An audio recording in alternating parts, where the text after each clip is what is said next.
प्रभु कितना भी कूच कर लो, ये दुख खत्म ही नहीं होते हैं। अब तो जिंदगी ही बोझ लग रही है। आज की यह मेरी कथा सुन लो, जिंदगी के सभी दुखों का अंत हो जाएगा। दोस्तों, जब भी हमारा जीवन परेशानियों और कष्टों से गिर जाता है तो हमारे मन में अक्सर यही विचार आता है कि आखिर इन विपत्तियों से छुटकारा कैसे मिलेगा। हर इंसान के दिल में सुख शांति से जीने की गहरी इच्छा होती है, परंतु क्या आपने कभी विचार किया है कि हमारी पीड़ाओं का असली निवारण कैसे संभव है?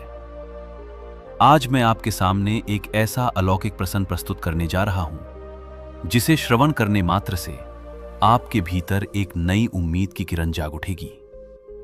ये कोई आम कहानी नहीं है, बल्कि साक्षात भगवान श्री हरि विष्णु और देवर्षि नारद के मध्य हुआ एक परम पावन संवाद है, जिसमें मनुष्य के सारे कष्टों को मिटाने का रहस्य छिपा है। प्राचीन काल की बात है, जब भगवान विष्णु और माता लक्ष्मी सरस्वती नदी के तट पर एक विशाल वट वृक्ष की छांव में विश्राम कर रहे थे। मंद मंद सुहावनी पवन चल रही थी और चारों ओर का माहौल अत्यंत दिव्य और शांत था। तभी वहां देवर्षि नारद नारायण नारायण करते हुए पधारे। उनके मुख पर जगत के कल्याण की चिंता स्पष्ट झलक रही थी। वे धीमे कदमों से जगतपालक के समीप गए और अत्यंत श्रद्धा पूर्वक बोले, हे परमपिता, मैं लोक कल्याण हेतु आपसे एक अत्यंत गूढ़ रहस्य जानना चाहता हूं। कृपया मेरा पथ प्रदर्शन करें। श्रीहरि ने अपनी सौम्य मुस्कान बिखेरते हुए कहा, हे मुनिवर, आप क्या पूछना चाहते हैं? मैं जानता हूं कि आपकी जिज्ञासा सदैव मानव जाति के हित में होती है। कृपया बिना किसी संकोच के अपना प्रश्न रखें।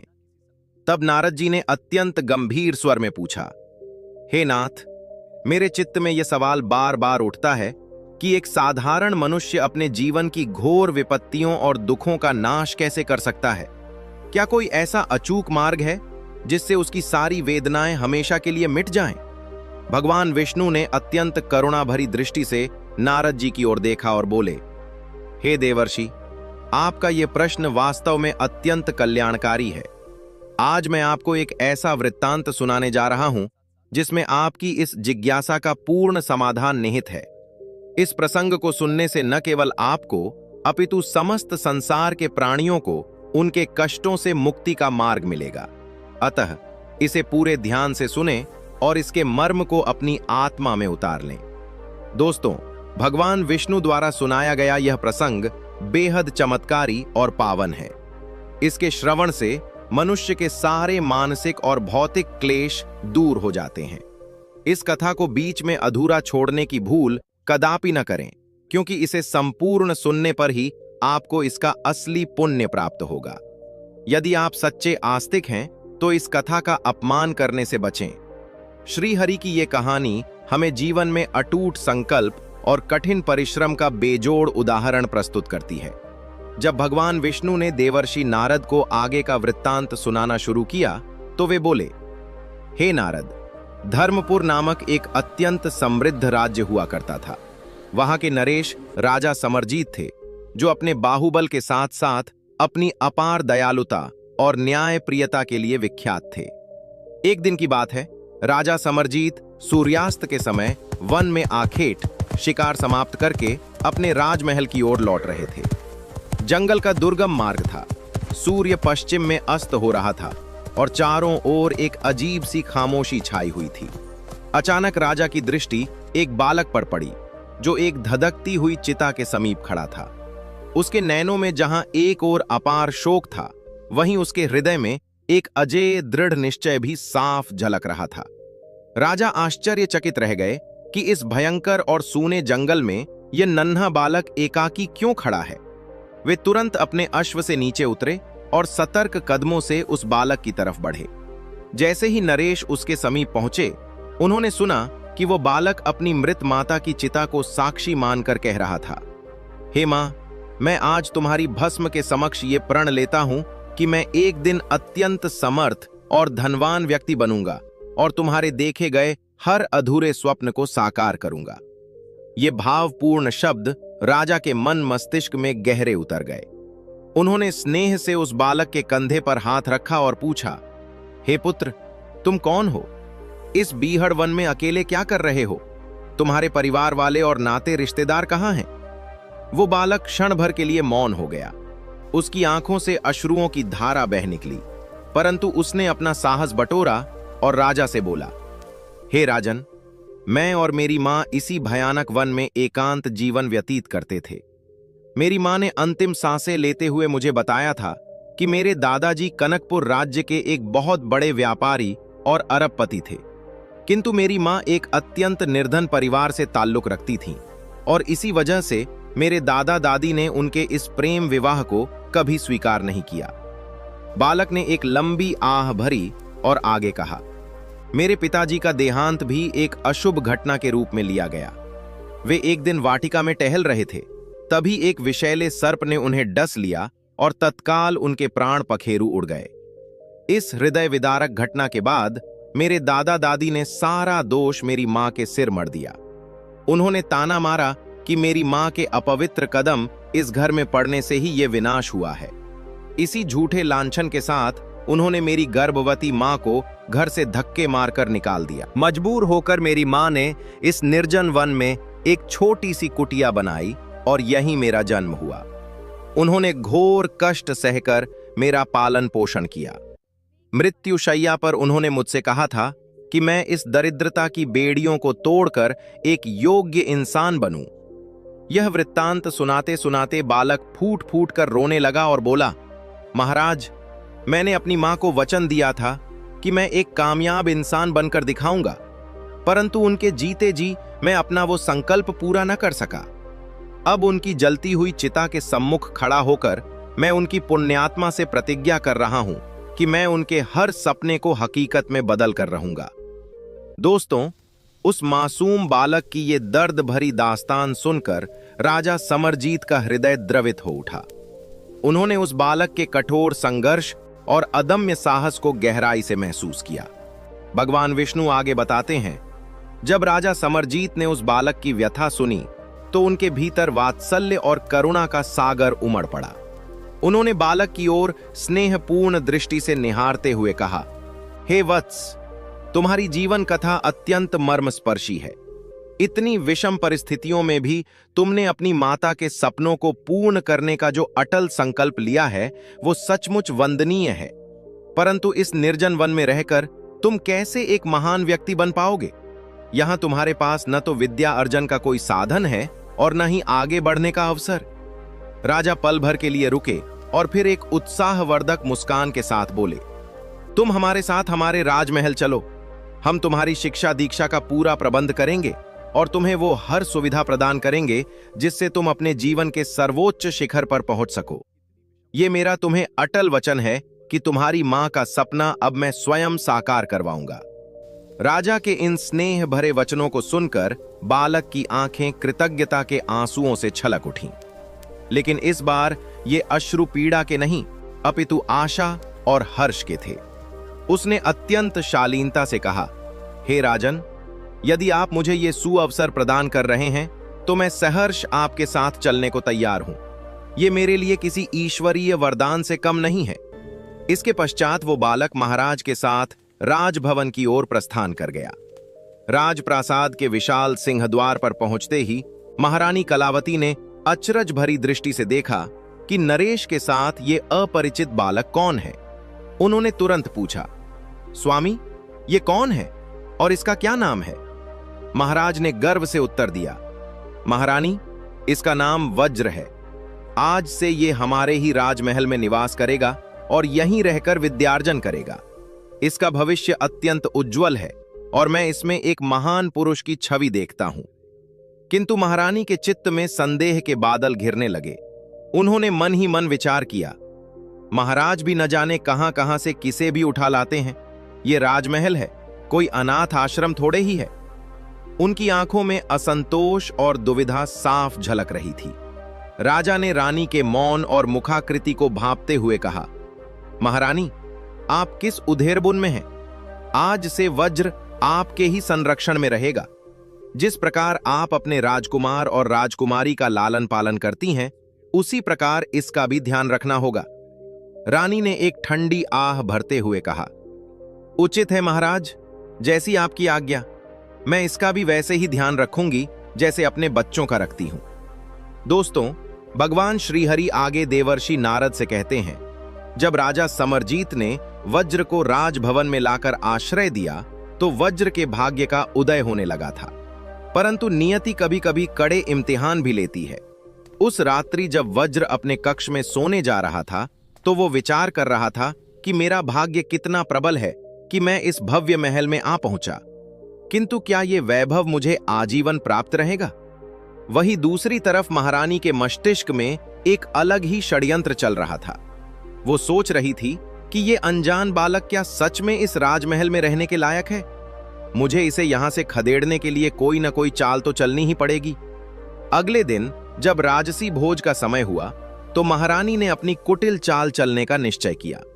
राजकुमार और राजकुमारी को स्वर्ण पात्रों, सोने की थाली में भोजन परोसा गया, जबकि वज्र को केवल एक सूखी पत्तल पर। जैसे ही वज्र ने यह सौतेला व्यवहार देखा, उसका सीना क्रोध की ज्वाला से धधक उठा। उसने विचार किया कि मैं इस भवन में एक अतिथि हूं, फिर भी मेरे साथ ऐसा ओछा बर्ताव क्यों? क्या मैं जरा भी आदर के योग्य नहीं?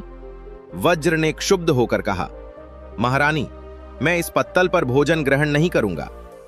महारानी ने एक व्यंग्यात्मक मुस्कुराहट के साथ पूछा, क्यों? क्या तुम पत्तल में खाने के आदी नहीं हो? वज्र ने शिष्टता परंतु दृढ़ता से उत्तर दिया, महारानी, मैं पत्तल पर अवश्य खा सकता हूं, परंतु मुझे यह पक्षपात तनिक भी स्वीकार नहीं है। आप सब स्वर्ण पात्रों में भोजन कर रहे हैं और मेरे लिए यह तुच्छ पत्तल, यह मेरा सीधा सीधा तिरस्कार है। रानी ने उपहास करते हुए कहा, यदि तुम्हें राजसी ठाट से खाना है तो खाओ, अन्यथा भूखे रहो। यह कटु वचन सुनकर वज्र का हृदय छलनी हो गया। उसने अटल स्वर में उद्घोष किया, मैं तब तक अन्न का एक दाना ग्रहण नहीं करूंगा जब तक मुझे ससम्मान स्वर्ण पात्र में भोजन न परोसा जाए। इतना कहकर उसने उसी क्षण राजमहल का त्याग कर दिया और उल्टे पांव उसी भयानक वन की ओर लौट पड़ा जहां से वह आया था। मित्रों, जब महाराज समरजीत राज दरबार से लौटे और उन्हें इस वृत्तांत का भान हुआ तो वे सन्न रह गए। उन्होंने क्रोधित होकर रानी से पूछा, तुमने वज्र को स्वर्ण पात्र में भोजन क्यों नहीं दिया? रानी ने रूखे स्वर में उत्तर दिया, मैं तो बस उसकी परीक्षा ले रही थी, परंतु मुझे प्रतीत होता है कि वह अत्यंत अहंकारी और धूर्त है। उसमें कोई भी विशेष गुण नहीं है। वो अपने जीवन में कभी कुछ हासिल नहीं कर सकेगा।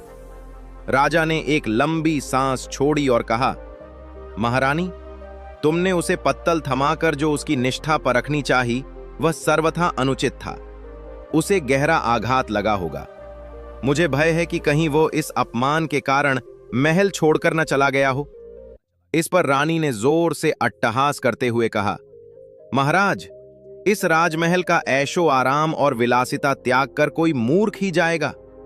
परंतु राजा का मन आशंकित था।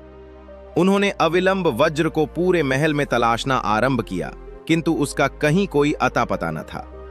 राजा ने अत्यंत चिंतित स्वर में कहा, वो निश्चित रूप से वन में अपनी उसी कुटिया की ओर लौट गया होगा। मुझे तत्काल जाकर उस अनाथ बालक को मनाकर वापस लाना होगा। राजा तुरंत अपने अश्व पर सवार हुए और तेज गति से जंगल की ओर प्रस्थान कर गए। उधर वज्र उसी बीहर वन में वापस पहुंच चुका था जहां सरस्वती नदी के तट पर नैमिषारण्य नामक एक अति विशाल जंगल फैला हुआ था। यह जंगल इतना सघन था कि इसका कोई और छोर नजर नहीं आता था। इसी नैमिषारण्य वन में महर्षि तपोवन नाम के एक सिद्ध संत निवास करते थे, जो अत्यंत दयावान थे और हर राहगीर की निस्वार्थ सेवा किया करते थे। जब भी कोई मुसाफिर उस दुर्गम मार्ग से निकलता तो महर्षि उनसे सविनय अनुरोध करते कि वे कुछ घड़ियां उनकी कुटिया में सुस्ता लें और उसके पश्चात अपनी आगे की यात्रा पर जाएं। राहगीर भी उनका ये प्रेम पूर्ण निमंत्रण सहर्ष स्वीकार करते और कुटिया में थकान मिटाने के बाद आगे बढ़ जाते। परंतु दुर्भाग्यवश इसी वन में दस्यु भैरव नामक एक खूंखार डाकू का खौफ भी पसरा हुआ था। समय के कालचक्र में वो बालक वज्र ही अब क्रूर डाकू भैरव बन चुका था। ये लुटेरा यात्रियों को निर्दयता से लूटता था और जो भी उसे अपनी संपत्ति सौंपने में आनाकानी करता, वो उसकी क्रोधाग्नि में भस्म हो जाता। राहगीर उस रास्ते से गुजरने से पूर्व 100 बार विचार करते, क्योंकि यदि उनका सामना डाकू भैरव से हो गया तो उनका सर्वस्व छिनना निश्चित था। जब इस दस्यु का आतंक चरम सीमा पर पहुंच गया, सेट पास के ग्रामीण उससे बुरी तरह भयभीत रहने लगे। हर व्यक्ति उसकी बर्बरता से कांपता था। एक दिन ग्राम के सभी शूरवीर युवा एकत्रित हुए और उन्होंने डाकू भैरव का अंत करने की एक ठोस रणनीति तैयार की। उनमें से एक साहसी युवक ने कहा, साथियों, भैरव का दुस्साहस दिन प्रतिदिन बढ़ता ही जा रहा है। यदि हम सब एकजुट होकर उसे चारों तरफ से घेर लें और अचानक धावा बोल दें तो वो हमारे प्रहारों के आगे टिक नहीं सकेगा। हम उसे बंदी बनाकर उसका शीश धड़ से अलग कर सकते हैं और इस नित्य के खौफ से हमेशा के लिए मुक्ति पा सकते हैं। उपस्थित सभी लोगों ने एक स्वर में इस प्रस्ताव का समर्थन किया और कहा, तुम्हारा विचार बिल्कुल सटीक है। अब तनिक भी विलंब करना उचित नहीं। आज ही प्रस्थान करते हैं और उस भैरव पर आक्रमण करके उसका नामो निशान मिटा देते हैं। दोस्तों, भगवान विष्णु ने कथा को आगे बढ़ाते हुए कहा, हे देवर्षि, उसी क्षण गांव के समस्त लोग अपने अपने प्राण घातक अस्त्र शस्त्र धारण करके नैमिषारण्य के उस बीहड़ वन की ओर कूच कर गए। उनके हृदयों में असीम पराक्रम और क्रोध की ज्वाला धधक रही थी। वन की सीमा में प्रवेश करते ही वे ऊंचे स्वर में सिंह गर्जना करने लगे। ओ लुटेरे भैरव, कहां दुबका बैठा है? आज तू हमारे हाथों से जीवित नहीं बचेगा। हम तेरा काल बनकर आए हैं। डाकू भैरव, जो उस समय घनी झाड़ियों की ओट में घात लगाए बैठा था, ये भीषण कोलाहल सुनकर सिहर उठा। उसने देखा कि भारी तादाद में ग्रामीण उसके विरुद्ध एकजुट हो गए हैं और उसे हर दिशा से घेरने का प्रयास कर रहे हैं। उसके मन में विचार आया, यदि आज मैं इन क्रोधित ग्रामीणों के हत्थे चढ़ गया तो मेरी मृत्यु निश्चित है। मुझे किसी भी प्रकार यहां से प्राण बचाकर भागना ही होगा, अन्यथा ये लोग मेरे टुकड़े टुकड़े कर देंगे।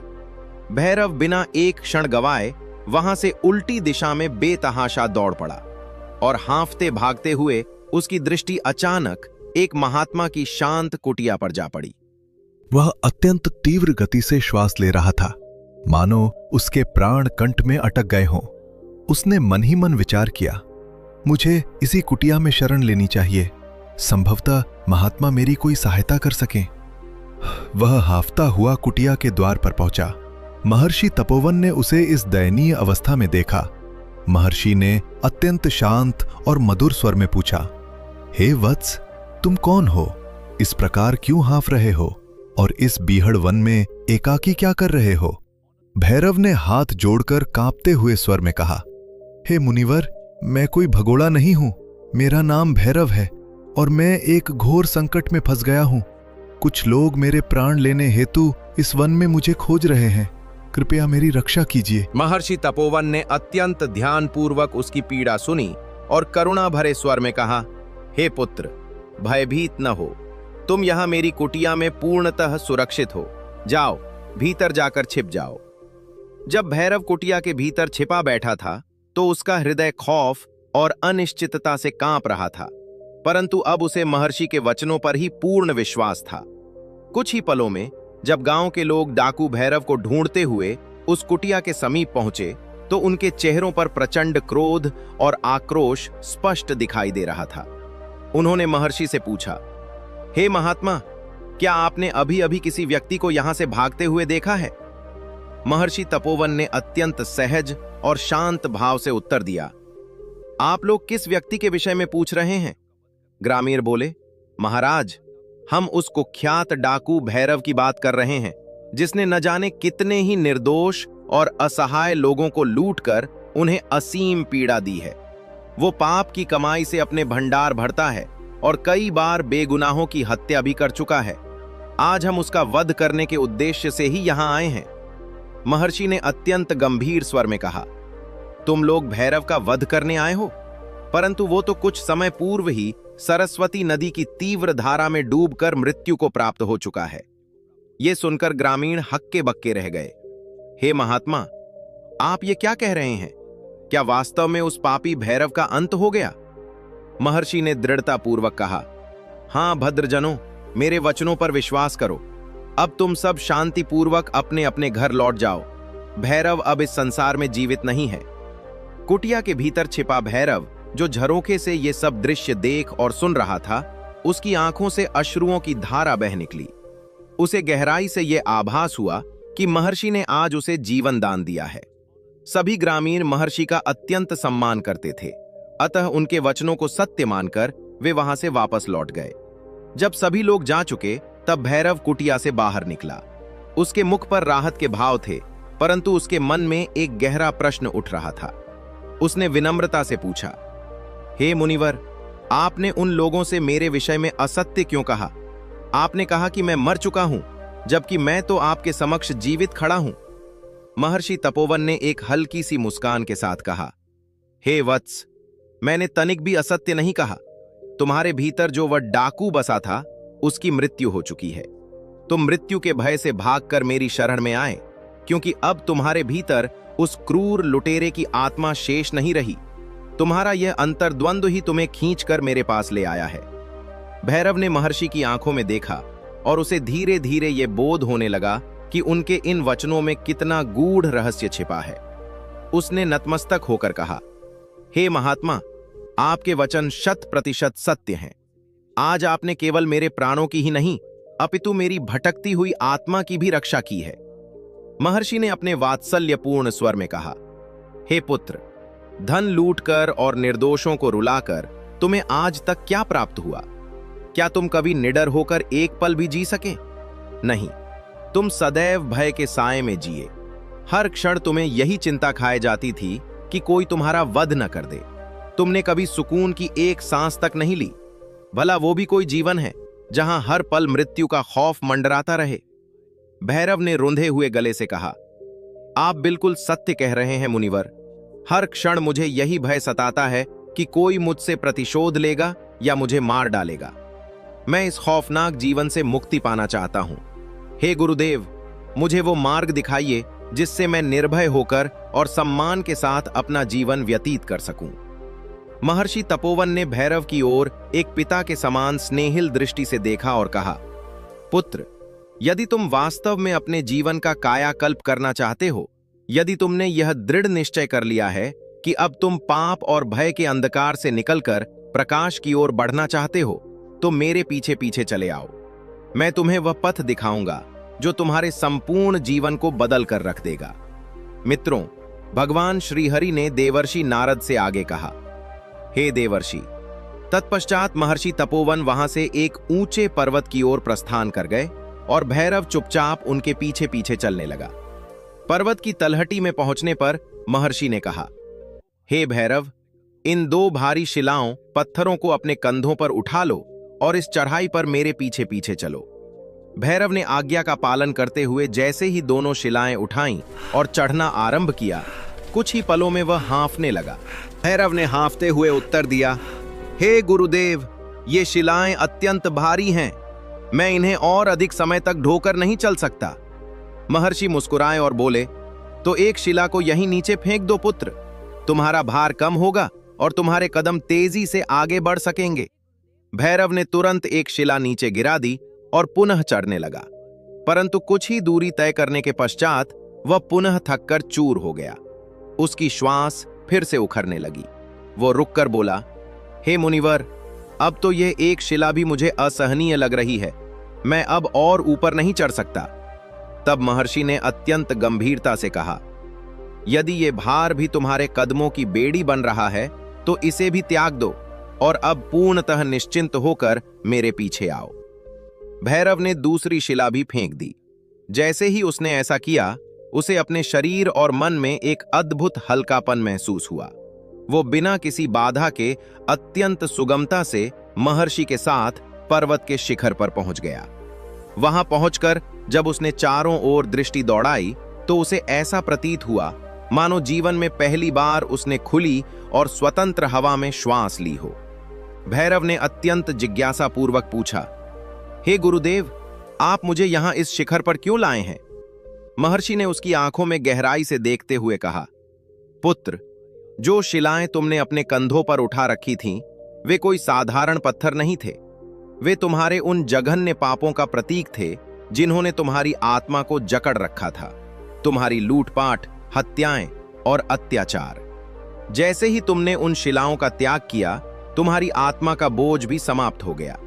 यही मानव जीवन का सबसे बड़ा सत्य है। यदि तुम अपने जीवन में वास्तविक शांति और सम्मान की कामना करते हो, तो तुम्हें अपने इन अपराधों और पाप कर्मों का भी सदैव के लिए त्याग करना होगा। ये सुनते ही भैरव के अंतर्मन में ज्ञान का एक नया प्रकाश फूट पड़ा। उसने महर्षि से अत्यंत विनम्रतापूर्वक कहा, हे गुरुदेव, आपके इन अनमोल वचनों ने मेरे ज्ञान चक्षु खोल दिए हैं। मैं ये भली भांति समझ गया हूं कि जब तक मैं अपने पापों का गट्ठर ढोता रहूंगा, मुझे कभी शांति प्राप्त नहीं होगी। मैं आज ये प्रण लेता हूं कि अब से मैं किसी को नहीं लूटूंगा और न ही किसी प्राणी की हत्या करूंगा। परंतु हे मुनिवर, मैंने जिन असहाय लोगों से जो धन लूटा है, वे कौन थे और कहां के निवासी थे, इसका मुझे कोई भान नहीं। मैं वो लूटा हुआ धन उन्हें कैसे लौटा सकता हूं? महर्षि तपोवन ने अत्यंत करुणा भरे स्वर में कहा, हे वत्स, तुम्हें यह ज्ञात करने की कोई आवश्यकता नहीं कि वो धन मूल रूप से किसका था। तुम बस इतना करो कि वो संपूर्ण संपत्ति दरिद्रों, असहायों और जरूरतमंदों में दान कर दो। यही तुम्हारे दुष्कर्मों का सच्चा प्रायश्चित होगा। जब तुम ऐसा करोगे, तब तुम्हारे मन की सारी उथल पुथल शांत हो जाएगी और समाज तुम्हें आदर और सम्मान की दृष्टि से देखेगा। भैरव ने असीम श्रद्धा के साथ महर्षि के श्री चरणों में अपना मस्तक रख दिया और कहा, हे गुरुदेव, मैं आपको वचन देता हूं कि मैं अक्षरशः वैसा ही करूंगा। तत्पश्चात भैरव ने अपना वेश बदला और नगर में जाकर अपनी सारी लूटी हुई संपत्ति गरीब दुखियों, भिखारियों और जरूरतमंदों के बीच बांट दी। संपत्ति का दान करने के पश्चात भैरव का मन एक नई और पवित्र दिशा की ओर उन्मुख हो चुका था। वो सीधा महर्षि तपोवन के पास लौटा और उनके चरणों में गिरकर गदगद कंठ से बोला, हे स्वामी, कृपया मुझे अपनी शरण में ले लीजिए। मैंने जीवन भर कोई भी सत्कर्म नहीं किया है, परंतु अब मेरा हृदय पूर्णतः परिवर्तित हो चुका है। आप मुझे धर्म और ज्ञान का मार्ग दिखाइए और मेरे इस निरर्थक जीवन को सार्थक बना दीजिए। महर्षि उसकी आंखों में छलकते हुए सच्चे पश्चाताप और निष्ठा को देखकर भाव विभोर हो उठे। उन्होंने भैरव को अपना शिष्य स्वीकार कर लिया और कहा, पुत्र, जीवन में जहां तक संभव हो सदैव दूसरों की निस्वार्थ सहायता करो। यही मानवता का परम धर्म है और इसी में साक्षात ईश्वर की आराधना निहित है। भैरव ने पूरे मन से महर्षि की सेवा की, उनके हर आदेश का पालन किया और उनकी पावन छत्र छाया में पूरे 5 वर्ष व्यतीत किए। इन 5 वर्षों के कठोर तप और स्वाध्याय ने उसे न केवल एक परम ज्ञानी पुरुष बना दिया, अपितु वह एक श्रेष्ठ चरित्र का उत्तम उदाहरण भी बन गया। गुरुदेव की असीम कृपा से उसने संसार की नश्वरता और जीवन के वास्तविक उद्देश्य को भली भांति समझ लिया था। एक दिन जब महर्षि तपोवन को यह आभास हुआ कि अब भैरव ज्ञान और धर्म के मार्ग पर पूर्ण रूप से परिपक्व हो चुका है, तो उन्होंने उसे अपने समीप बुलाया और कहा, हे भैरव, आज तुम्हारी शिक्षा दीक्षा पूर्ण हुई। मुझे इस बात का अत्यंत गर्व है कि तुम मेरे सबसे कुशाग्र और योग्य शिष्य सिद्ध हुए हो। भैरव ने अत्यंत कृतज्ञता से उत्तर दिया, हे गुरुदेव, मैं आपके इस दिव्य ज्ञान का ऋण भला कैसे चुका पाऊंगा? आपने तो मुझे एक नया जन्म ही दे दिया है। महर्षि ने मधुर मुस्कान के साथ कहा, पुत्र, विद्या का कोई मोल नहीं होता। यह तो अमूल्य निधि है। तुमने अपने कठोर परिश्रम, निस्वार्थ सेवा और अगाध समर्पण से इसे प्राप्त किया है। अब तुम जीवन के वास्तविक कुरुक्षेत्र में उतरने और हर संघर्ष का डटकर सामना करने के लिए पूर्णतः तैयार हो। भैरव इन 5 वर्षों में महर्षि के साथ आश्रम में रहते हुए न केवल ज्ञान अर्जित कर रहा था, बल्कि वह आश्रम के हर छोटे बड़े कार्य में भी पूरी निष्ठा से हाथ बटाता था। अब उसके रोम रोम में एक नई और सकारात्मक ऊर्जा का संचार हो चुका था। 5 वर्ष के इस कड़े अभ्यास के पश्चात जब उसकी शिक्षा पूर्ण हुई, तो महर्षि ने उसे अपना शुभ आशीर्वाद देते हुए कहा, हे भैरव, अब तुम एक आदर्श और चरित्रवान पुरुष बन चुके हो। तुम्हारी यह निर्मल बुद्धि तुम्हें जीवन के हर कठिन मोड़ पर सही मार्ग दिखाएगी। अब समय आ गया है कि तुम संसार के इस कर्म क्षेत्र में उतरो। ये सुनकर भैरव ने अत्यंत विनम्रता से पूछा, हे गुरुदेव, अब मुझे आगे क्या करना चाहिए? मेरा भविष्य किस दिशा में है? महर्षि ने अत्यंत गंभीर स्वर में उत्तर दिया, पुत्र, तुम्हारे समक्ष अभी एक लंबा जीवन शेष है। अब तुम्हें कोई न कोई श्रेष्ठ कर्म करके अपना जीवन यापन करना होगा। इस संसार में जो व्यक्ति निरंतर कर्मशील रहता है वही सफलता के शिखर को चूमता है। जाओ, अपनी इस परिष्कृत बुद्धि और अदम्य साहस के बल पर जीवन रूपी संग्राम के एक सफल योद्धा बनो। परंतु भैरव के मन में एक गहरा संशय अभी भी था। उसने कुछ निराश होकर कहा, किंतु गुरुदेव, मेरी छवि तो चारों ओर एक क्रूर डाकू के रूप में कुख्यात है। भला मुझ जैसे कलंकित व्यक्ति को कौन आश्रय देगा? कौन मुझ पर रत्ती भर भी विश्वास करेगा? महर्षि ने उसकी इस निराशा को समझते हुए उसे ढाढ़स बंधाया और कहा, हे भैरव, तुमने अपने अतीत में जो कुछ भी अनुचित किया वह अब समाप्त हो चुका है। अब तुम भीतर से पूरी तरह बदल चुके हो और यही तुम्हारा सच्चा स्वरूप है। जीवन में वही मनुष्य सफलता प्राप्त करता है जो अपने काले अतीत से सीख लेकर वर्तमान में एक नई शुरुआत करता है। जाओ, अपनी इस नवीन विचारधारा और निर्मल बुद्धि का संबल लेकर जीवन की हर चुनौती का डट कर सामना करो। गुरुदेव के इन प्रेरक वचनों को सुनकर भैरव ने यह दृढ़ निश्चय किया कि वह धर्मपुर राज्य जाएगा। यह वही धर्मपुर राज्य था जहां कभी राजा समरजीत ने उसे आश्रय दिया था, परंतु महारानी ने उसे घोर अपमानित करके राजमहल से निकाल दिया था। जब भैरव धर्मपुर की सीमा में पहुंचा तो उसे यह ज्ञात हुआ कि वहां के मुख्यमंत्री का आकस्मिक निधन हो गया है और वह महत्वपूर्ण पद इस समय रिक्त पड़ा है। संपूर्ण राज्य इस गरिमामयी पद के लिए एक अत्यंत योग्य और बुद्धिमान व्यक्ति की तलाश में था और उसी दिन राज दरबार में नए मंत्री के चयन हेतु एक विशेष सभा का आयोजन होने वाला था। वज्र, जिसने अब अपना नाम बदलकर तेजस रख लिया था, ठीक उसी समय राज दरबार में उपस्थित हुआ और एकदम शांत रहकर उस सभा में चल रही हर चर्चा को गहराई से सुनने लगा। राज सिंहासन पर महाराज समरजीत विराजमान थे। तभी सेना नायक ने निवेदन किया, महाराज, मुख्यमंत्री के आकस्मिक निधन से यह सर्वोच्च पद रिक्त हो गया है। इसे अधिक समय तक खाली रखना राज्य के हित में उचित नहीं है। महाराज ने गंभीरतापूर्वक अपनी सहमति में सिर हिलाया और कहा, सेना नायक जी, आपका कथन पूर्णतः सत्य है। हमारी सदियों पुरानी राजसी परंपरा के अनुसार अब यह मंत्री पद उनके ही पुत्र प्रबल को सौंपा जाएगा। सेना नायक ने थोड़ा झिझकते हुए अपनी शंका व्यक्त की, किंतु महाराज, क्या प्रबल इतने बड़े दायित्व को संभालने के योग्य है? महाराज ने तनिक कठोर और अटल स्वर में उत्तर दिया, वह योग्य हो अथवा न हो, राजघराने की परंपरा यही कहती है कि यह अधिकार उसी का है। हम अपनी प्राचीन परंपराओं का खंडन नहीं कर सकते। हम आज ही भरे दरबार में इसकी अधिकृत घोषणा करेंगे।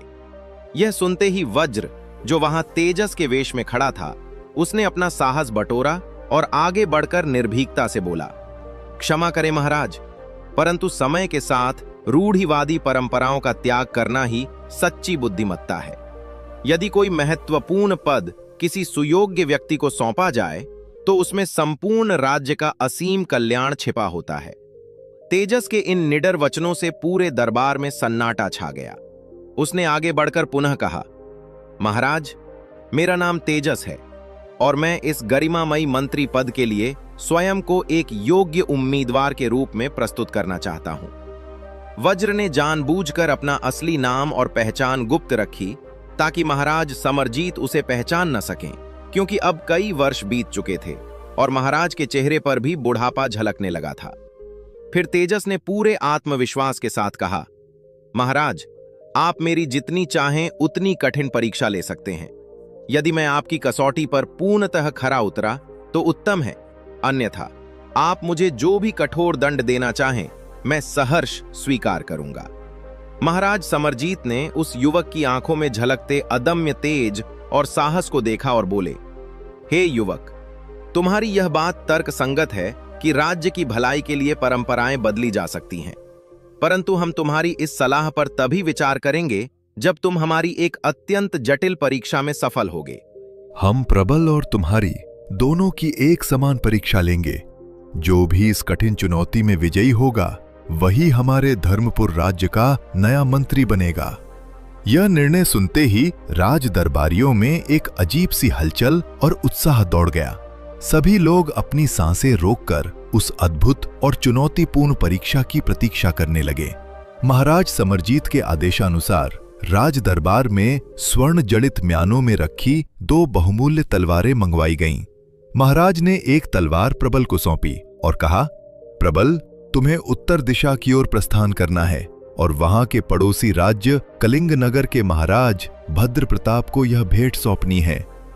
इसके पश्चात महाराज ने दूसरी स्वर्ण तलवार तेजस को दी और कहा, तेजस, तुम्हें पश्चिम दिशा में स्थित सीमावर्ती राज्य सुवर्णगिरी जाना है और वहां के नरेश सूर्यकांत तक यह भेंट पहुंचानी है। यह एक अत्यंत दुर्गम कार्य है और यही तुम दोनों की वास्तविक परीक्षा होगी।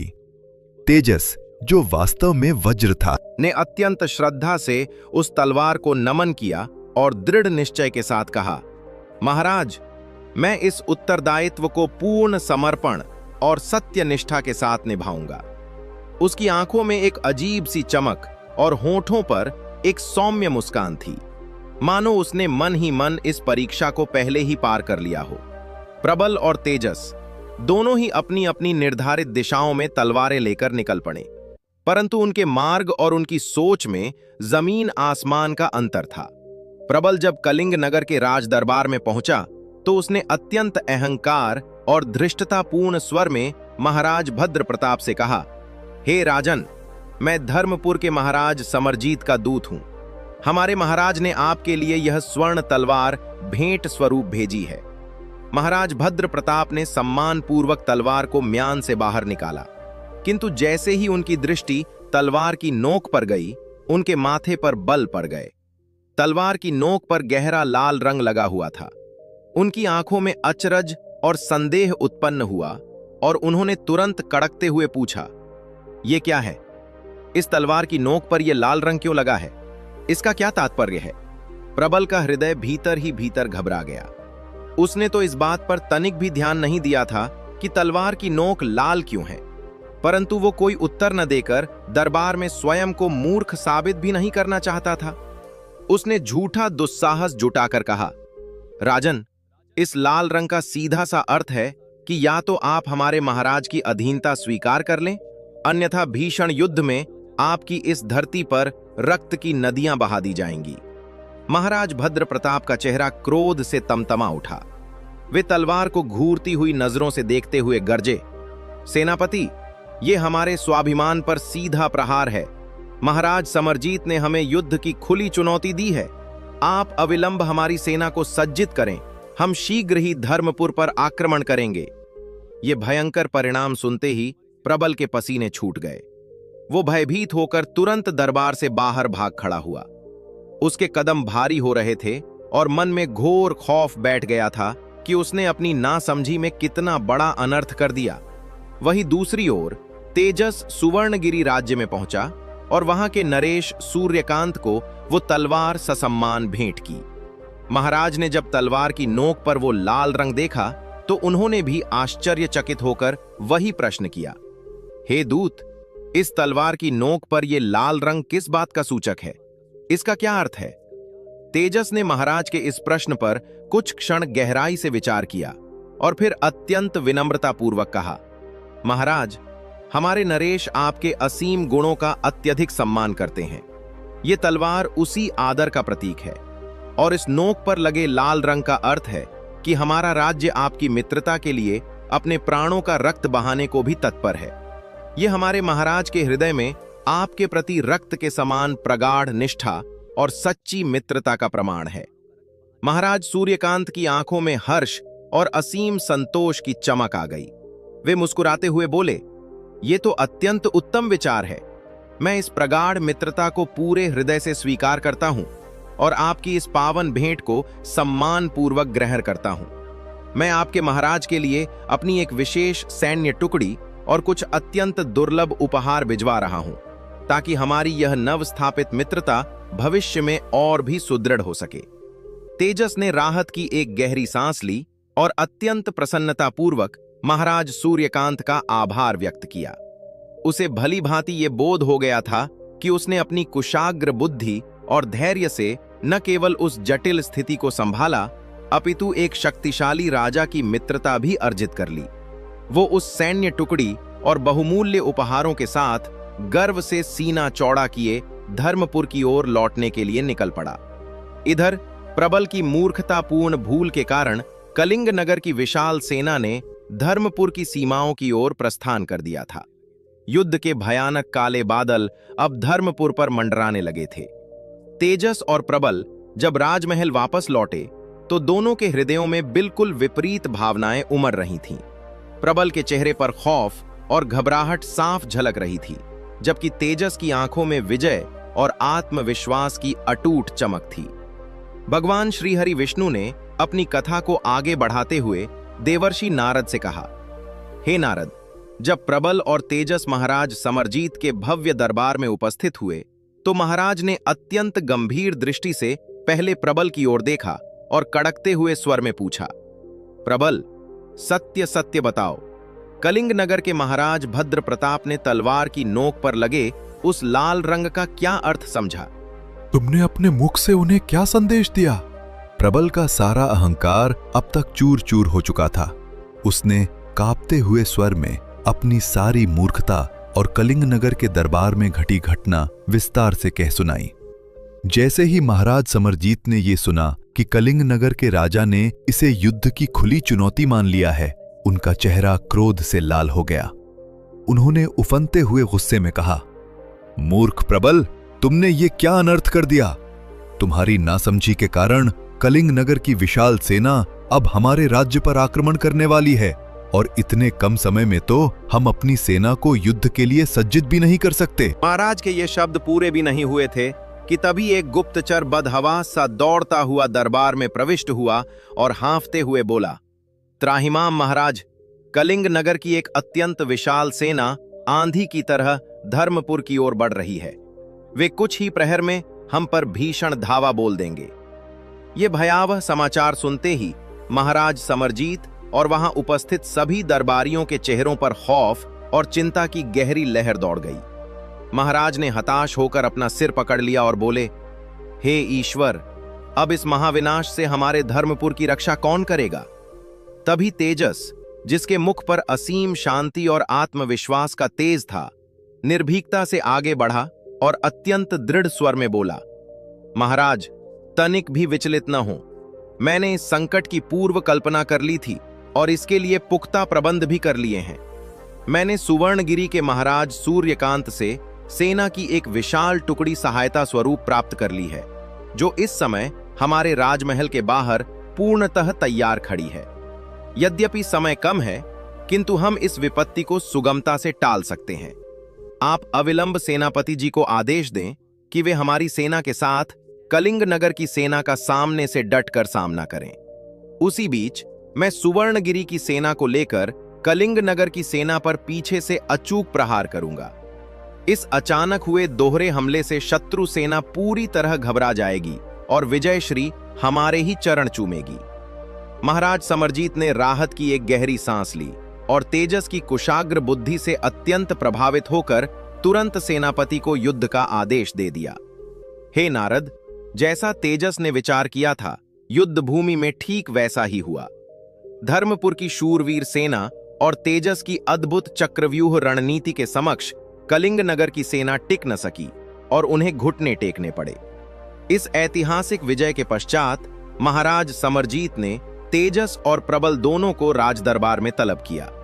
उन्होंने अपार गर्व के साथ तेजस की ओर निहारा और बोले, हे तेजस, आज तुम्हारी विलक्षण बुद्धिमानी, कूटनीति और दूरदर्शिता के कारण ही धर्मपुर ये महायुद्ध जीत सका है। तुम्हारी इस अद्वितीय योग्यता से प्रसन्न होकर हम तुम्हें धर्मपुर राज्य का नया मुख्यमंत्री नियुक्त करते हैं। ये सुनते ही प्रबल, जो पहले से ही अपनी घोर असफलता से भीतर तक टूट चुका था, गहरे अवसाद के साथ बोला, महाराज, ये तो मेरे साथ घोर अन्याय है। आपने हम दोनों को परीक्षा हेतु एक जैसी ही तलवार दी थी, किंतु हम दोनों ने अपनी अपनी बुद्धि के अनुसार उसका भिन्न भिन्न अर्थ निकाला। इसमें मेरा क्या दोष?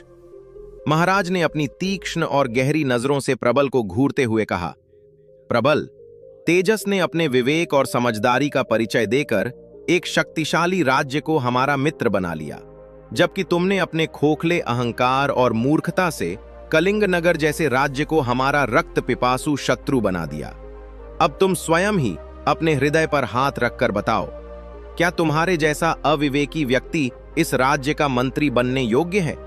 प्रबल लज्जा से पानी पानी हो गया। उसने अपना सिर झुका लिया और बिना कोई शब्द कहे चुपचाप उस दरबार से हमेशा के लिए प्रस्थान कर गया। तत्पश्चात महाराज समरजीत ने पूरे हर्षोल्लास के साथ तेजस को धर्मपुर का नया मंत्री घोषित कर दिया। उसी रात्रि तेजस के सम्मान में राजमहल में एक भव्य राजसी भोज का आयोजन किया गया। उस दिन स्वयं महारानी कलावती ने अपने हाथों से तेजस को भोजन परोसा। जैसे ही महारानी ने एक चमकती हुई चांदी की थाली में उसे 56 भोग परोसे, तेजस ने एक अत्यंत सौम्य और रहस्यमयी मुस्कान के साथ कहा, महारानी जी, मुझे क्षमा कीजिएगा, किंतु मैं इस चांदी की थाली के स्थान पर स्वर्ण पात्र सोने की थाली में भोजन ग्रहण करना अधिक पसंद करूंगा। महारानी ये सुनकर किंचित अचंभित हुई, किंतु उन्होंने सहजता से कहा, ठीक है मंत्री जी, हम अभी इसका उत्तम प्रबंध किए देते हैं। जब तेजस के समक्ष सोने की थाली प्रस्तुत की गई तो उसने महारानी की आंखों में गहराई से देखते हुए अत्यंत गंभीर और भावपूर्ण स्वर में कहा, महारानी जी, क्या आपको वर्षों पूर्व का वो दिन स्मरण है जब आपने एक भूखे बालक को अपमानित कर स्वर्ण पात्र की जगह एक सूखी पत्तल पर भोजन परोसा था? और उस स्वाभिमानी बालक ने ये अटल प्रतिज्ञा की थी कि वो इस राजमहल में अन्न का एक दाना भी तभी ग्रहण करेगा जब उसे ससम्मान सोने की थाली में भोजन परोसा जाएगा। ये सुनते ही महारानी कलावती के मस्तिष्क में वो पुरानी स्मृति बिजली की भांति कौंध गई। वे हक्की बक्की रह गईं और धीमे से बोली, हाँ, मुझे वो उद्दंड बालक भली भांति स्मरण है। परंतु तुम उस बालक के विषय में ये सब इतना सूक्ष्मता से कैसे जानते हो? तेजस की आंखों से कृतज्ञता के अश्रु छलक आए। उसने अत्यंत विनम्रता से अपने दोनों हाथ जोड़कर कहा, महारानी जी, मैं तेजस वास्तव में वही अनाथ और तिरस्कृत बालक वज्र हूं जिसे आपने वर्षों पूर्व इस महल से दुत्कार कर निकाल दिया था। महारानी अवाक रह गईं। उनके नेत्रों में जहां एक ओर आश्चर्य था, वहीं दूसरी ओर इस तेजस्वी पुरुष के प्रति असीम गर्व के भाव छलकने लगे। महाराज समरजीत ने एक गगनभेदी ठहाका लगाते हुए कहा, देख लो महारानी, जिस बालक को तुमने कभी तुच्छ और अयोग्य समझा था, आज वही बालक अपनी योग्यता के बल पर धर्मपुर के तख्त का मुख्यमंत्री बन चुका है। तेजस ने अत्यंत आदरपूर्वक महाराज और महारानी के समक्ष सिर झुकाते हुए कहा, महाराज, यदि उस दिन महारानी जी ने मेरे स्वाभिमान को उस कठोरता से ठेस न पहुंचाई होती तो शायद मेरे हृदय में जीवन के इस सर्वोच्च शिखर तक पहुंचने की वह धधकती हुई ज्वाला कभी प्रज्वलित ही न होती। मैं अपने उस तिरस्कार के लिए महारानी जी का आजीवन ऋणी रहूंगा। यह सुनकर महाराज और महारानी का हृदय गदगद हो गया और उन्होंने पूर्ण सम्मान के साथ उसे गले लगा लिया। तेजस ने अपने मंत्री पद का दायित्व अत्यंत सत्यनिष्ठा और कुशलता से निभाया और धर्मपुर राज्य को प्रगति के एक नए शिखर पर स्थापित कर दिया। इस घटना के लगभग 5 वर्ष पश्चात एक दिन महाराज समरजीत ने तेजस को अपने कक्ष में बुलाया। उन्होंने एक मुहरबंद पत्र उसे सौंपते हुए कहा, तेजस, हमारे पड़ोसी राज्य उधमपुर में इन दिनों भयंकर चोरी और लूटपाट की घटनाओं ने हाहाकार मचा रखा है। वहां के नरेश शशिकांत सिंह ने हमसे विशेष सहायता की गुहार लगाई है। मेरी यह प्रबल इच्छा है कि तुम वहां जाओ और अपनी इसी अद्भुत कुशाग्र बुद्धि से उधमपुर को उन पापियों से मुक्त कराओ। महाराज की आज्ञा पाकर तेजस अपने तीव्रगामी अश्व पर सवार हुआ और वायु वेग से उधमपुर की ओर निकल पड़ा। दिन रात की अनवरत यात्रा के पश्चात वो महाराज शशिकांत सिंह के दरबार में जा पहुंचा। दरबार की शांत और गंभीर बेला में उसकी ओजस्वी ध्वनि गूंजी, महाराज की जय हो। धर्मपुर नरेश महाराज समरजीत ने आपके लिए यह विशेष संदेश भेजा है। महाराज शशिकांत ने अत्यंत गंभीरता से वो पत्र लिया और उसका वाचन किया। पत्र में स्वर्णाक्षरों में अंकित था। इस तेजस्वी पत्रवाहक का नाम तेजस है। ये होनहार युवक पिछले 5 वर्षों से मेरे राज दरबार में मुख्यमंत्री के सर्वोच्च पद को सुशोभित कर रहा है। इन वर्षों में इसने अपने चरित्र और बुद्धि को एक हीरे की भांति तराशा है। अब ये पूर्णतः पारंगत और निष्ठावान है। मेरा ये व्यक्तिगत प्रस्ताव है कि आप इसे अपने राज्य के विशेष सलाहकार के रूप में नियुक्त करें। ये आपके राज्य के हर संकट को हरने में सक्षम है। ये पत्र पढ़ते ही महाराज शशिकांत गहन सोच में डूब गए। उनके भीतर एक अंतर्द्वंद्व छिड़ गया। वे भली भांति जानते थे कि ये तेजस कोई और नहीं बल्कि एक समय का कुख्यात दस्यु, डाकू, भैरव है, जिसका नाम सुनकर ही कभी लोग कांप उठते थे। उनके मन में शंका उठी कि क्या एक पूर्व डाकू को राज्य का इतना संवेदनशील और महत्वपूर्ण पद सौंपना न्याय संगत होगा। परंतु दूसरे ही क्षण उनके मन ने गवाही दी, यदि महाराज समरजीत जैसे महान और दूरदर्शी शासक ने स्वयं इसकी सिफारिश की है तो निश्चित ही इस व्यक्ति ने अपने भीतर के उस अंधकार को पूर्णतः नष्ट कर दिया होगा। उन्होंने एक गहरी दृष्टि से तेजस की ओर देखा और गंभीर स्वर में पूछा, हे युवक, तुम्हारा परिचय क्या है? जी महाराज, मेरा नाम तेजस है, उसने अत्यंत शालीनता और स्पष्टता से उत्तर दिया। महाराज शशिकांत के चेहरे पर एक विश्वास भरी मुस्कान उभर आई। उन्होंने कहा, तेजस, आज से तुम हमारे उधमपुर राज्य के विशेष सलाहकार हो। तेजस ने आदरपूर्वक अपना मस्तक झुकाया और कहा, महाराज, ये मेरा परम सौभाग्य है। मैं अपने प्राणों की बाजी लगाकर भी आपके इस विश्वास की रक्षा करूंगा। अगले दिन सूर्योदय के साथ ही महाराज शशिकांत ने तेजस को अपने साथ मुख्य राज दरबार में बुलाया और एक ऊंचे आसन की ओर संकेत करते हुए कहा, तेजस, आज से ये तुम्हारा सम्मानजनक स्थान होगा। तेजस ने अपना स्थान ग्रहण ही किया था कि अचानक दरबार में न्याय की गुहार लगाते हुए कुछ लोग उपस्थित हुए। उनमें 3 पुरुष और एक अत्यंत वृद्ध महिला थी, जिसके चेहरे पर खौफ और विवशता साफ झलक रही थी। एक पुरुष ने क्रोधित स्वर में आगे बढ़कर कहा, महाराज, न्याय कीजिए। इस धूर्त बुढ़िया ने हमारा सारा धन हड़प लिया है, कृपा करके हमारा धन वापस दिलवाइए। तेजस ने अत्यंत शांत परंतु गंभीर स्वर में कहा, पहले अपनी पूरी बात विस्तार से बताओ, तभी कोई न्यायोचित निर्णय लिया जा सकेगा। उस वृद्ध महिला ने कांपते कदमों से आगे बढ़कर कहा, महाराज, ये तीनों सर्वथा झूठ बोल रहे हैं। मैं आपको पूरी सच्चाई बताती हूं। दरबार में सुई पटक सन्नाटा छा गया। सभी उस वृद्धा की कहानी सुनने को आतुर हो गए। वृद्धा ने अपनी व्यथा सुनाते हुए कहा, महाराज, ये चारों व्यापारी आपके राज्य में व्यापार करने आए थे और इन्होंने अपार मुनाफा कमाया था। एक दिन ये चारों मेरे द्वार पर आए और बोले, बूढ़ी मां, हम यहां नए हैं और हमारे पास प्रचुर धन है, कृपया हमारे धन की रक्षा करो। मैंने अपनी विवशता जताते हुए कहा, बेटा, मैं तो एक अत्यंत निर्बल और बूढ़ी औरत हूं, भला मैं तुम्हारे धन की रक्षा कैसे कर पाऊंगी। इस पर उन्होंने कहा, मां, हम अपना धन तुम्हारे घर के आंगन में गाड़ देंगे, किंतु हमारी एक शर्त है, जब हम चारों एक साथ आकर अपना धन मांगे तभी तुम हमें वापस करना। यदि हम में से कोई अकेला आकर मांगे तो उसे कदापि मत देना। मैंने सोचा कि यह तो सरल कार्य है, परंतु मैंने पूछा, इसमें मेरा क्या लाभ है? उन्होंने मुझे भी कुछ धन देने का प्रलोभन दिया और मैंने उनकी बात मान ली। तत्पश्चात उन्होंने मेरे आंगन में एक गहरा गड्ढा खोदा और सारा धन वहीं गाड़ दिया। शाम को जब वे भोजन करने आते तो पूछते, मां, हमारा धन सुरक्षित तो है? मैं हंसकर कहती, हां बेटा, तुम्हारा धन पूरी तरह सुरक्षित है। एक बार उन्होंने अपनी तसल्ली के लिए धन निकालकर भी देखा तो वह ज्यों का त्यों था। मेरी ईमानदारी से प्रसन्न होकर उन्होंने मुझे 5 स्वर्ण मुद्राएं इनाम में दी। मेरी आंखों में खुशी के आंसू आ गए और मैंने उन्हें ढेरों आशीर्वाद दिए।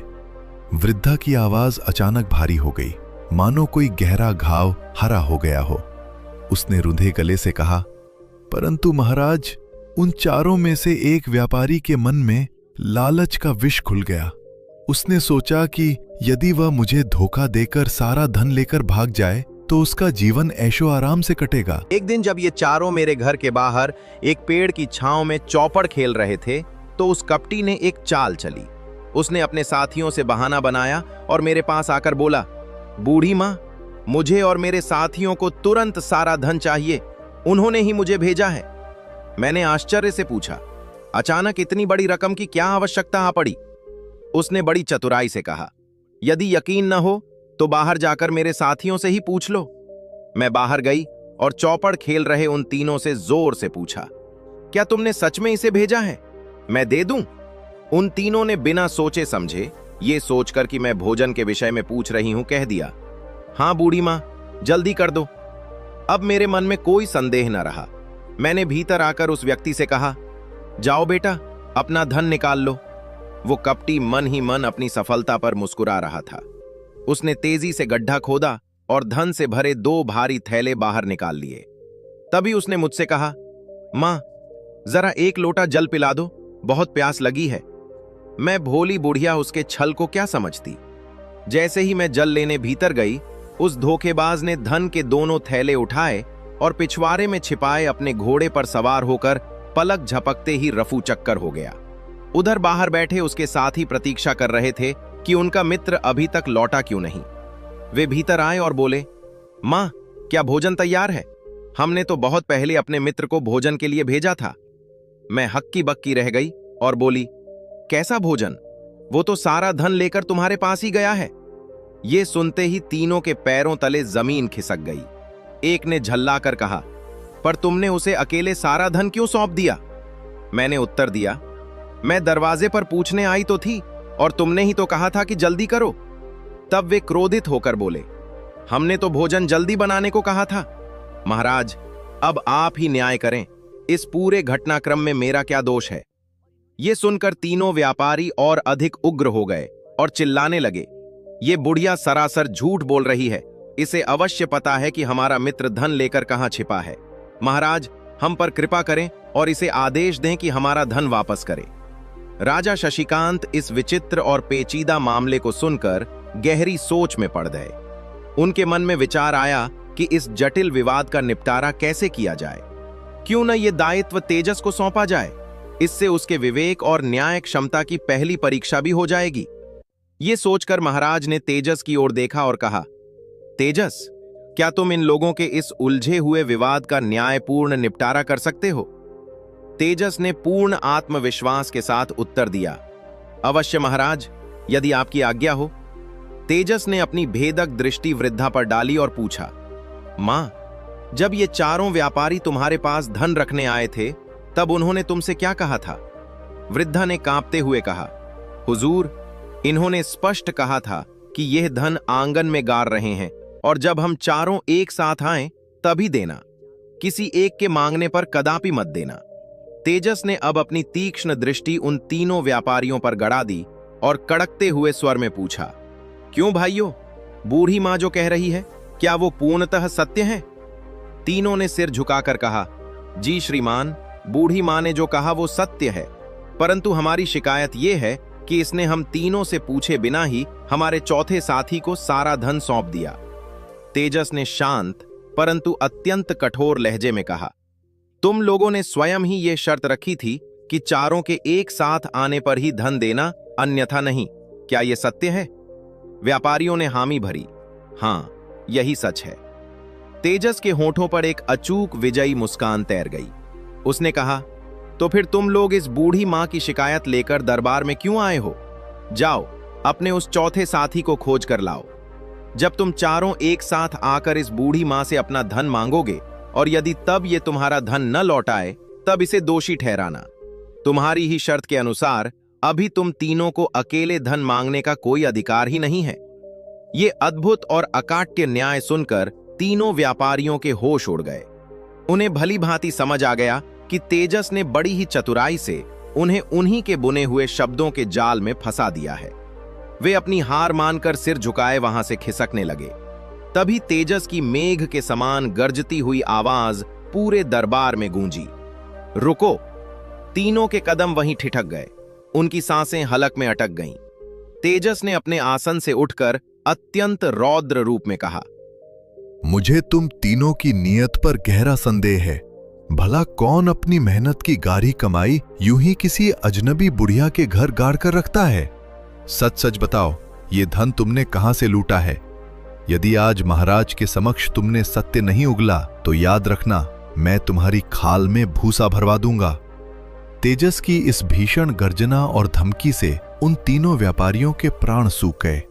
वे थर-थर कांपते हुए बोले, नहीं नहीं महाराज, हम बिल्कुल सच कह रहे हैं। किंतु तेजस की आंखों में तनिक भी दया या नरमी नहीं थी। उसने अपने कड़कते हुए शब्दों में आदेश दिया, सैनिकों, अविलंब जल्लादों को बुलवाओ। इन धूर्तों से सच उगलवाने का अब यही एकमात्र उपाय है। जल्लाद का नाम सुनते ही तीनों व्यापारियों के चेहरों का रंग फाख्ता हो गया। मृत्यु के भय से कांपते हुए उन्होंने दरबार में अपना सच उगल ही दिया। क्षमा करें महाराज, हम चारों वास्तव में चोरों का एक कुख्यात गिरोह हैं, और जो धन हमारा चौथा साथी लेकर भागा है वह भी हमने कई निर्दोषों को लूटकर ही इकट्ठा किया था। ये घिनौना सच सुनते ही महाराज शशिकांत का चेहरा प्रचंड क्रोध से लाल हो उठा। उन्होंने गर्जते हुए कहा, तो तुम लोग नीच चोर हो? तीनों ने गिड़गिड़ाते हुए और हांफते हुए कहा, हाँ महाराज, हम पापी चोर हैं।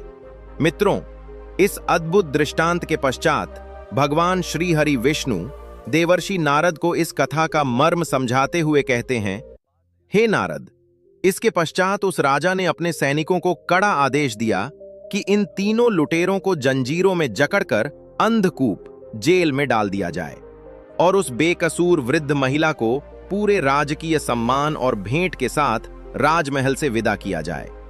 भगवान विष्णु आगे बताते हैं, तत्पश्चात महाराज शशिकांत ने अत्यंत गर्व और संतोष के साथ तेजस की ओर मुड़कर कहा, तेजस, आज तुमने अपनी कुशाग्र बुद्धि से इस अत्यंत कठिन परीक्षा में स्वयं को सिद्ध कर दिया है। हमने तुम्हें अपना विशेष सलाहकार बनाकर सर्वथा उचित निर्णय लिया है। उधमपुर राज्य को तुम्हारे इस न्याय पर सदैव गर्व रहेगा। हे देवर्षि, उस ऐतिहासिक दिन के पश्चात महाराज शशिकांत हर छोटे बड़े राजकाज में तेजस का परामर्श लेकर ही अपना निर्णय करने लगे। जो तेजस अपने अतीत में एक खूंखार डाकू हुआ करता था, वही अब अपनी सत्यनिष्ठा से दुनिया का सबसे बुद्धिमान और सम्मानित मंत्री बन चुका था।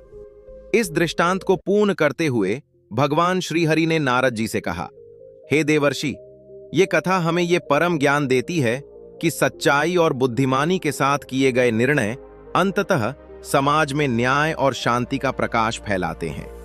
भगवान विष्णु ने अपनी दिव्य वाणी में आगे कहा, हे मुनिवर, ये संपूर्ण संसार केवल कर्मों के चक्र पर आधारित है। जो प्राणी जैसा कर्म बीज बोता है उसे वैसा ही फल प्राप्त होता है। तेजस, जो कभी एक राह भटका हुआ डाकू था, उसने जब सत्य और धर्म का मार्ग चुना तो अपनी कुशाग्र बुद्धि के कारण वह एक महान मंत्री बन गया, क्योंकि उसने सही समय पर सही निर्णय लिया।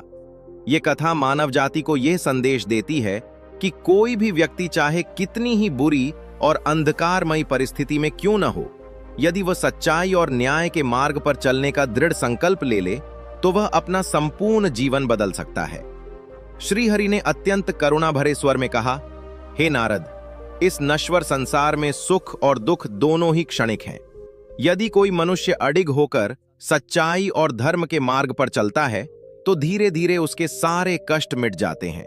इसलिए हर इंसान को यह समझना चाहिए कि कर्मों का प्रभाव कभी व्यर्थ नहीं जाता। सही और न्यायपूर्ण कर्म करने से ही जीवन में सच्ची शांति और समृद्धि आती है। मैं तुम्हें यह भी बताना चाहता हूं कि जो व्यक्ति अपने जीवन में निस्वार्थ भाव से दूसरों की सहायता करता है, असहायों का सम्मान करता है और सदैव सत्य बोलता है, वही इस संसार के कुरुक्षेत्र का सबसे बड़ा विजेता कहलाता है। दुख सुख सभी के जीवन में आते हैं, लेकिन जो व्यक्ति विपरीत परिस्थितियों में भी अपने कर्तव्यों का पालन करता है, वही सच्चे मायनों में सफल होता है।